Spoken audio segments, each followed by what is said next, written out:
Minahal nga mga kaigsunan. Sa miaging tulo ka semana atong gitanaw mga hinungdan sa pagampo ug ang mga matang sa pagampo nga makapahimuot sa Dios. Labaw pa niini atong tan-aw ng mga dapit nga susihon aron makatanyag og gamhanang mga pagampo ug bus sa inspirasyon sa balaang espiritu. Minahal nga mga kaigsunan. Importante ang pagampo aron makasud sa mas lawom nga espirituhanong level. Aron makadawat og gahom, kinahanglan usab nga magtigom kita og dugang nga pagampo. Pinaagi lamang sa pagtantang sa unod, pinaagi sa pagampo nga ang usa ka tawo makasulod sa espiritu. Sa diha nga kini nga mga matang sa mga tawo mosunod sa pulong sa Dios, ang gahom kay mosunod. Usahay murag nagampo ka pag-ayo nga isalikoy ang unod ug mosulod sa espiritu. Apan nakita nimo ang imong kaugalingon nga wala gahapon, mausab og nahigawan. Unya unsay problema? Importante nga susihon kung ikaw ba nagampo uban sa espiritu o uban sa kalag. Atong tan-awon ang mga kalainan tali sa pagampo uban sa espiritu ug sa pagampo uban sa kalag. Kung magampo ka uban sa kalag, wala ka mapuno sa balang espiritu ug ang balang espiritu kay dili makakontrol. Bisan kung musulay ka sa pagampo, kini mahimong lisod samtang ang unahuna nagpabilin nga blanko ug gipugos nimo ang imong kaugalingon sa pagampo. Kung mahitabo kini, dali ka nga malusot sa walay pulos nga mga hunahuna o kakapoy. Kini mo dala ngadto sa kawalay katakos sa pagampo sa dugay. Bisan sa imong pagampo, nag-agulo lang ka o nagbalik-balik sa mga pulong o pagkahuman sa pagampo wala nimo mahinumduman ang sulod sa imong pagampo.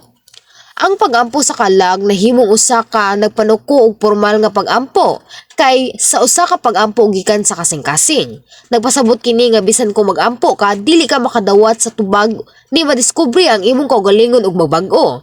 Lahi sa pagampo sa kalag, ang pagampo sa espiritu mo ang pagampo nga imong ihalad uban ang kahupnganan sa balaang espiritu. Kini usa ka pagampo gikan sa espiritu sa sulod ug sumala sa giya sa balaang espiritu. Kasagaran ang pagsulti sa mga dila or speaking tongue gitawag nga pagampo sa espiritu tungod kay ang atong mga espiritu nagampo alang sa atong kaugalingon. Apan kini adunay lahi nga kahulugan sa pagampo sa espiritu nga akong gipatin-aw karon. Bisan unsa pa kadaghan ang imong isulti sa mga dila kung nagsulti ka sa mga dila nga adunay laing-laing mga nahuna ug nga motungha sa mga imong utok, mahimo usab kini nga pagampo sa kalag. Kung naghalag ka og mga pagampo sa espiritu ubos sa pagkiya sa balang espiritu, ang mga pulong mo santop lang sa imong nahuna nga dili nimo kinahanglan nga hunanaon kini. Walay babag sa dagan sa pagampo. Mahimo sad nimong madiskubrihan ang mga tinago nga mga kinaiya sa imong kaugalingon o sa mga aspeto gikan sa kinahanglan sa imong kasing-kasing. Usahay, mahimo ka nga magampo alang sa mga lugar nga wala nimo mahunahunaan, pinaagi sa giya sa espiritu. Kini nga mga pag-ampo dili gikan sa nudnon nga mga hunahuna apan gitanyag uban kanimo ug ang balang espiritu kay usa. Ang balang espiritu nagtabang kanimo nga masabtan ang wala mahibal-i ug usahay nagandam kanimo alang sa kung unsa ang moabot pinaagi sa pagampo ingon nga nahibal-an niya ang tanan. Minahal nga mga kaigsunan, unsa ka malipayon og puno sa espiritu kung mahimo ka nga usa ka balang espiritu sa pagampo. Ang balang espiritu nakaila pag-ayo sa kasing-kasing sa Dios ug sa iyang kabubuton. Pinaagi sa pagampo nga nahiyuyon sa balang espiritu kita makatanyag ug mga pagampo nga makapahimuot sa Dios. Ang kalipay ug kahigpitan sa balang espiritu dili kalikayan nga nakita niadtong nagampo ug ang mga tubag dali nga mahitabo alang sa bisan unsang hangyo sa imong pagampo. Ang unang Juan kapitulo 5 bersikulo 14 nagrecord, kini mao mga pagsalig nga atong nabatunan sa tubangan niya, nga kung kita mangayo og bisan unsa sumala sa iyang kabubuton, siya mamati kanato. Kung kita mahimong usa sa balang espiritu ug mangutana sumala sa kabubuton sa Dios, kita mapanalanginan ug mga tubag sa tanan natong gipangayo. Samtang ikaw mahimong usa sa balang espiritu, ikaw sa hinahinay mo lapas sa level sa pagkapuno sa balang espiritu ug makaabot sa level nga makabaton sa kahingpitan ug inspirasyon sa balang espiritu. Kini nagpasabot sa pagampo taliwala sa hingpit nga pagkontrola sa balang espiritu. Ang imong lawas mobati nga murag naglutaw ka sa hangin o sa panganon ug ang balaang espiritu hingpit nga nagdasig sa imong mga ngabil. Kung magampo uban ang kahigpitan ug inspirasyon sa balang espiritu, dali kang makadawat og mga tubag ug masunog ang salagikan sa gamot pinaagi sa kalayo sa balang espiritu. Kini makapabuhi sa pagsulod ngadto sa espiritu. Usab, Aron makadawat og gahom kinahanglan nimong tigumon kini nga matang sa pagampo. May tungod sa pagampo aron makadawat og gahom, ang Dios nagtino sa mga panahon. Syempre, ang tao nga gustong makadawat og gahom kinahanglan magampo pag-ayo aron makadawat og gahom sa iyang bahin. Apan ang Dios kusganong nagdasig niadto mga sulanan nga andam sa mainiton nga pagampo alang sa gahom. Makadawat sila og giya aron madungagan ang gidaghanon sa pagampo og hugot nga pagampo aron makadawat og gahom. Sa diha nga ang Dios naghatag og direkta nga paggiya og kita kay mosunod, ang Dios naghatag sa grasya ug kusog gikan sa itaas. Kini nagtugot kanato sa pagampo uban sa kahingpitan ug inspirasyon sa balang espiritu. Samtang kini nga mga matang sa mga pagampo magtigom, ang gahom sa Dios kay nagsunod. Apan tungod lang kay nagpadayon ka sa pagampo nga makadawat og gahom, wala nagpasabot nga madawat nimo kini bisan unsa pa. Parihura kung ang mga tawo magampo aron makadawat og gahom sa ilang kaugalingong pagbuot nga walay giya sa espiritu. Ang Dios naghatag og giya ni adtong kansang mga kasing-kasing na ugmad sa espiritu sa usa ka sukod. Sa higayon nga sila musunod og magampo sumala ni ana, ang gahom kay musunod. Bisan kung ang pagdawat og gahom og pag-andam sa iyang sulanan sa pagdawat og gahom, importante alang sa mga tao. Kinsa nakadawat og direkta nga paggiya sa paghalad kanunay og mga pag-ampo sa espiritu diha sa kapuno og inspirasyon sa balang espiritu. Human maminaw sa sermon bahin sa pag-ampo uban sa espiritu, aduna bay nasagmuyo o nawad-an sa kadasig. Kini tungod kay nakaamgo ka nga nagampo ka uban sa kalag bisan pa nga nagampo ka sa daghang mga tuig. Apa nagampo ako nga dili ka mawad-an sa kadasi. Bisan pa nga nagampo ka uban sa kalag ug sa imong kaugalingon nga mga nahuna sa sinugdanan, kinasing-kasing nga musinggit ka sa pag-ampo ug mag-ampo sumala sa kabubuton sa Dios. Unya, giila sa Dios ang imong binuhatan nga naghatag og grasya ug abilidad sa pag-ampo nga mainiton. Kung imong pamalandungon ang imong kaugalingong porma sa pag-ampo, tuliron ang bisan unsang sayop nga mga batasan ug maningkamot sa pag-ampo uban ang kasing-kasing, mahimo kang mabag-o. Kung maningkamot ka, masinati nimo ang espirituhanong pag-ampo. Kung maningkamot ka sa pag-ampo nga mas lawo, mahimo nimong mapadayon ang linya sa komunikasyon sa Dios. Unya ang pag-ampo dili mo bati nga lisod. Dali ka nga makapalihok sa balang espiritu pinaagi sa pagdayeg ug pag-ampo ug makahimo ka sa kanunay nga pag-ampo uban sa espiritu. Kung mapadayon ka sa pag-ampo bisan kung wala ka makadawat dayon sa tubag o wala mahibal-an, kung giunsa ang pag-ampo uban ng espiritu, ang Dios maminaw kanimo ug magiya kanimo sa pag-ampo uban ng espiritu sa matag lakang. Unya, ang Dios makailaw ug makatubag bisan sa imong nangaging mga pag-ampo sa kalag. Busa, importante nga dili ka mawad-an og kadasig apan kanunay nga paningkamot sa pag-ampo. Nagampo ko sa ngan sa Ginoo nga mas daghang mga tao ang makabaton sa inspirasyon ug kahupnganan sa balang espiritu.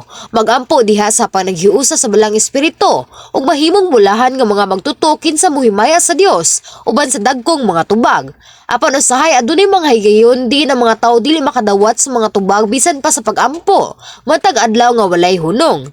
Mahimong maglakip kini sa pag-ampo nga naghambin sa sala. Pag-ampo taliwala sa panagsumpaki uban sa mga igsuon, pag-ampo diha sa kahakog, pag-ampo alang sa mga magsisimba sa mga idolo, pag-ampo sa pagdaduha, pag-ampo nga walay pagtuman sa mga sugo, ug pag-ampo nga walay pagpugas. Niini nga mga kaso sila adunay bungbong sa sala at tubangan sa Dios. Bisan ko sila mag-ampo sa Dios, mulingiw ug ang mga tubag dili madawat.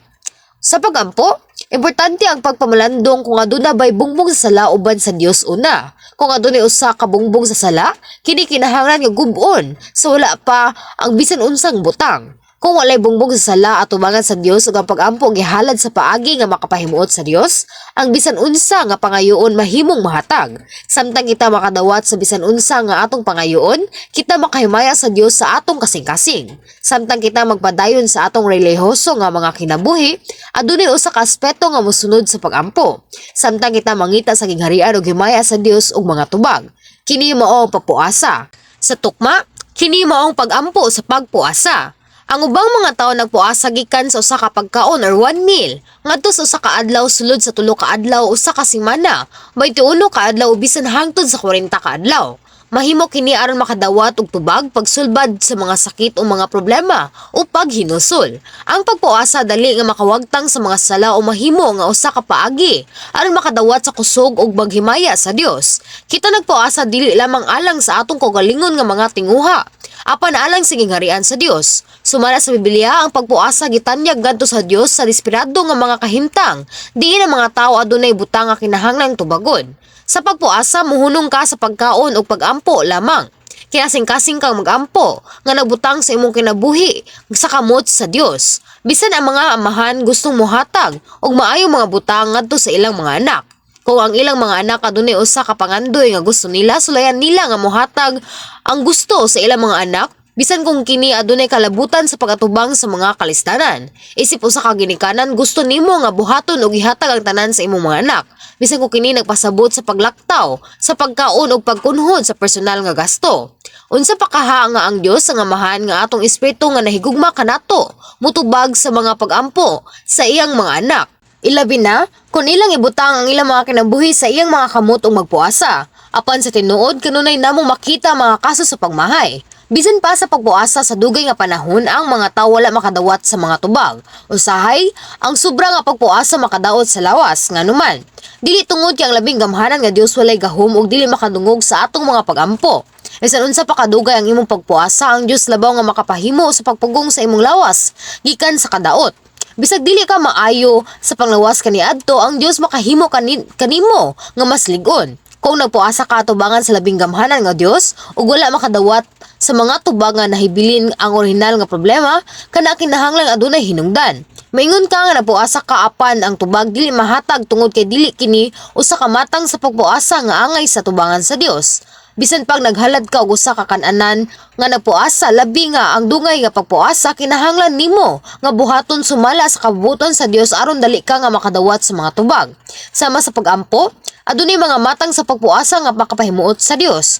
Hinaot nga makapamilyar ka sa mga matang sa pagpuasa nga makapahimuot sa Dios. Pinaagi niini nga mensahe ug makadawat sa mga panalangin sa mga tubag nga magtagbaw sa imong mga kasing-kasing. Dayon, atong tan-awon ang mga matang sa pagpuasa nga makapahimuot sa Dios. Una, ang panahon sa pagpuasa ug ang katuyuan niini kinahanglan nga makatakbo sa nga maayo. Sa Biblia, adunay 40 kaadlaw, 21 kaadlaw ug 3 kaadlaw nga pagpuasa.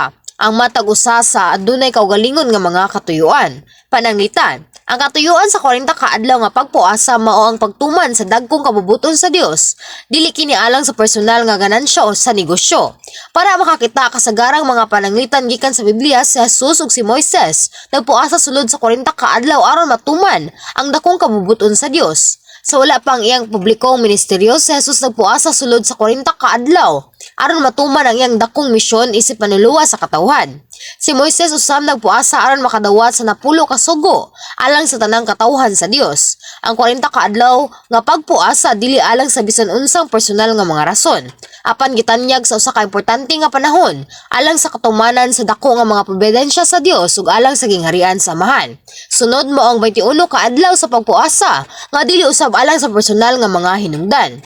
Sa kinatibukan, gitanyag kini aron tin-aw nga masabtan ang kabubuton ug probidensya sa Dios ug aron makabot ang usa ka dako nga katuyuan sa pagtuman sa iyang gihatag. Ang 21 kaadlaw nga pagpuasa ni Daniel nga na-record sa Daniel Kapitulo 10 kay nag-reflect niini. Aron makadawat sa mga pagpadayag alang sa pananawon sa katapusan nga mga panahon, si Daniel nagpuasa sulod sa 21 kaadlaw ug nagampo sa Dios. Usa ka arkanghel ang miabot ug nagpadayag sa mga sekreto sa espirituhanon nga gingharian ug sa mga panghitabo sa katapusan nga mga panahon. Minahal nga mga kaigsunan, samtang atong tan-awon kini nga mga pananglitan gikan sa Biblia, klaro nga ang dugay nga pagpuasa dili basta-basta buhaton. Wala kini gitanyag alang sa personal nga ganansya o alang sa nudnong katuyuan, apan alang sa gingharian sa Dios ug sa iyang pagkamatarong ug sa pagsunod sa kusgan nga inspirasyon sa balaang espiritu. Sa unang mga hari Kapitulo 18, bisan ingon pa nga sa Elias nakahimong dagkong mga buhat sama sa pagpangita sa tubag sa kalayo aron sa pagpamatuod sa tinuod nga Dios batok sa mga propeta ni Baal ug pagampo alang sa ulan aron sa tapuson ang tulo ka tunga katuig nga hulaw. Wala niya buhata kini isip paspas. Bisan pa nga kini nga mga buhat kay gisugo sa Dios, sila mainiton nga misinggit. Samtang ang ilang pagampo nagpalihok sa trono sa Dios, nakuha nila mga tubag bisan walay pagpuasa. Alang kang Esther, murag kinahanglan siya mopuasa og dugay tungod kay ang iyang mga tawo hapit na nga mapuo or mawala.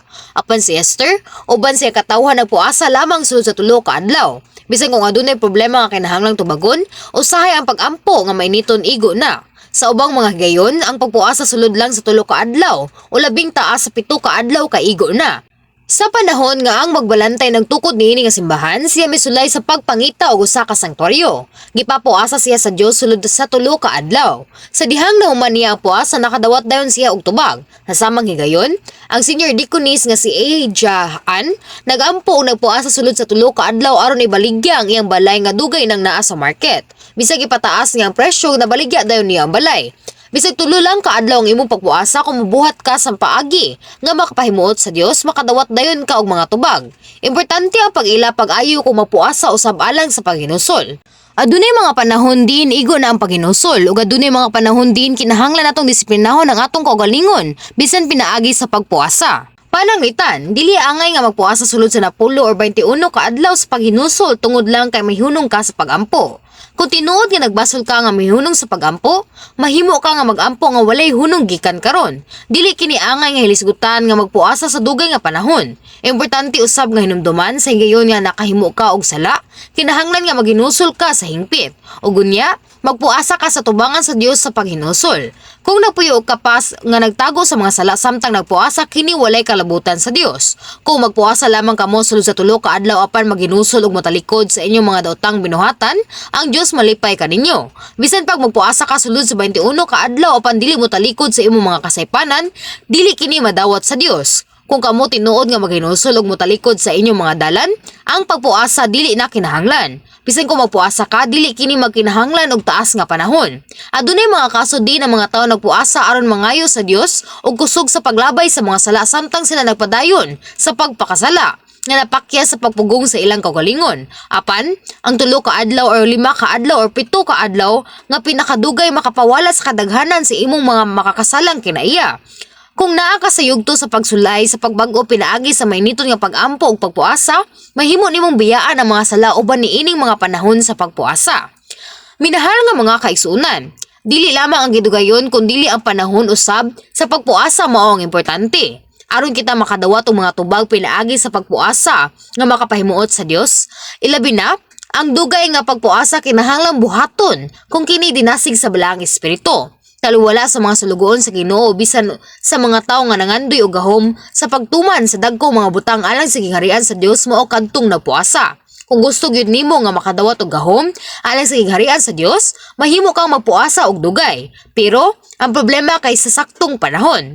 Ang unang mga taga-Korinto kapitulo 14 bersikulo 1 nagsulti kanato sa pagtinguha sa gugma, sa pagpangita sa espirituhanong mga gasa. Kini napasabot nga dili ka mangayo sumala sa imong kaugalingong mga nahuna o mga tinguha, kundi sa pagpangita sa gugma sulod sa kasing-kasing nga nagihugma sa Dios. Unya, posible lamang kini human ang sulunan sa usa ka tawo una nga andam na nga mahimong takos sa pagdawat sa gahom. Human malimpyuhan ang imong kasing-kasing sa tanang kadautan, makahalag ka og 21 or 40 ka adlaw sa pagpuasa, sumala sa gipili sa Dios nga mga panahon.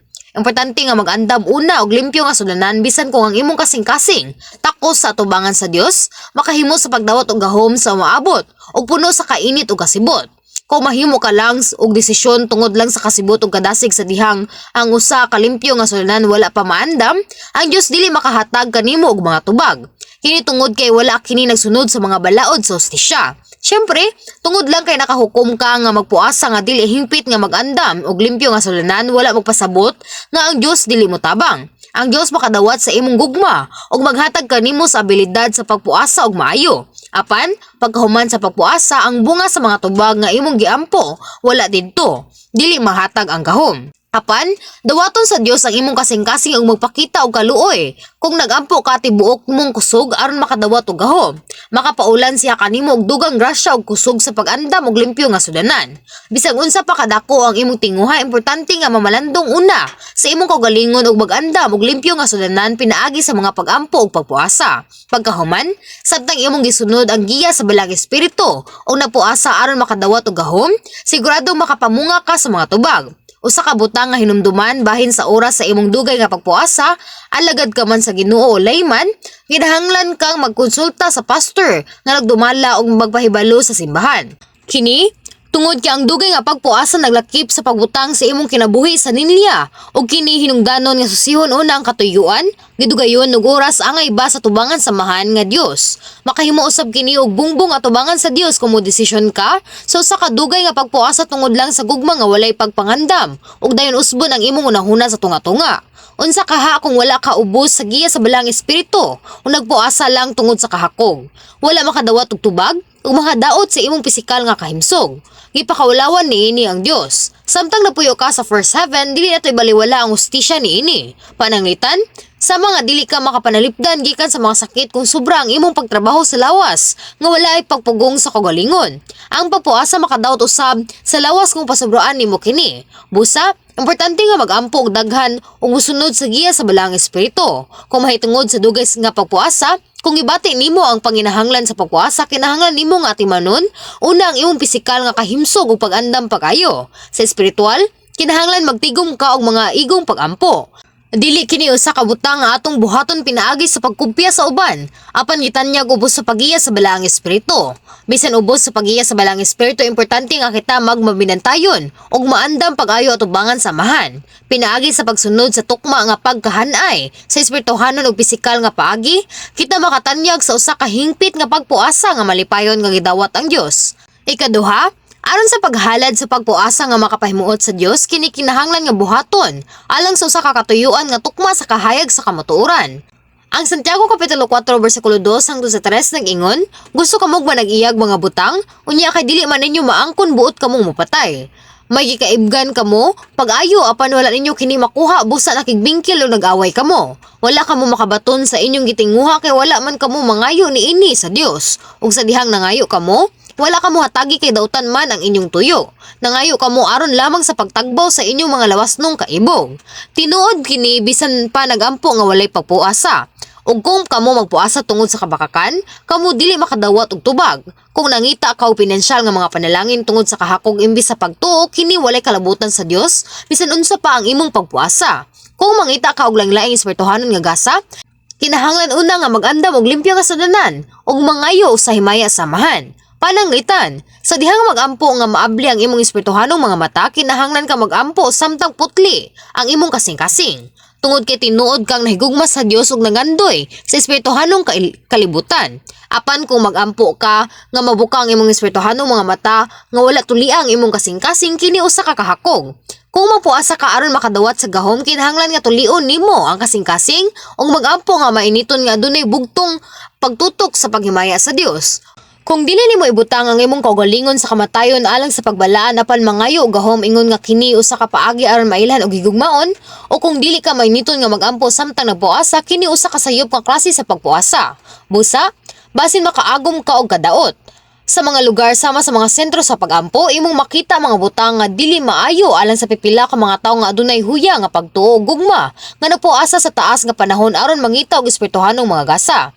Ang dungay nga pagpuasa makadaot sa lawas. Adunay usab mga kaso din ng mga tawo na himong arogante o nagpasakop sa ilang kaugalingong mga buhat ni Satanas human sa pagpuasa. Kung ikaw magpuasa, importante nga susihon una pag-ayo kung ikaw nagpuasa og nagampo tungod sa kahakog o kung ikaw tinuod ba nga nagpuasa og nagampo uban sa husto nga matang sa kasing-kasing ug uban sa usa ka katuyuan nga angay sa tubangan sa Dios. Aron makatanyag og pagpuasa nga makapahimuot sa Dios, kinahanglan natong tagdon ang daghang ubang pang mga aspeto sama sa pagpuasa samtang nagpraktis sa kamaturan, pagpuasa samtang nagampo o gustong pag-obserba sa panahon sa pagbawi sa pagkaon. Kini nga mga punto pagahiskutan sa sunod nga semana. Minahal nga mga kaigsunan, isip mga magtotoo nga nahigugma sa Dios, kita nagtinguha sa hingpit nga pagsalikoy sa mga sala o pagsulod sa bag-ong Jerusalem. Kita usab adunay nagdilaab nga tinguha nga makadawat og kusog, mamunga og abunda nga mga bunga ug makatuman pag-ayo sa gingharian sa Dios. Apan bisan unsa pa kakakugi ug kainit sa kasing-kasing, dili ato kini makabot kung wala ang kusog sa Dios ug mga tabang sa balang espiritu. Aron makadawat sa espirituhanong kusugikan sa itaas, kinahanglan nimo ang pag-ampo nga makapahimuot sa Dios ug pagpuasa nga gikinahanglan.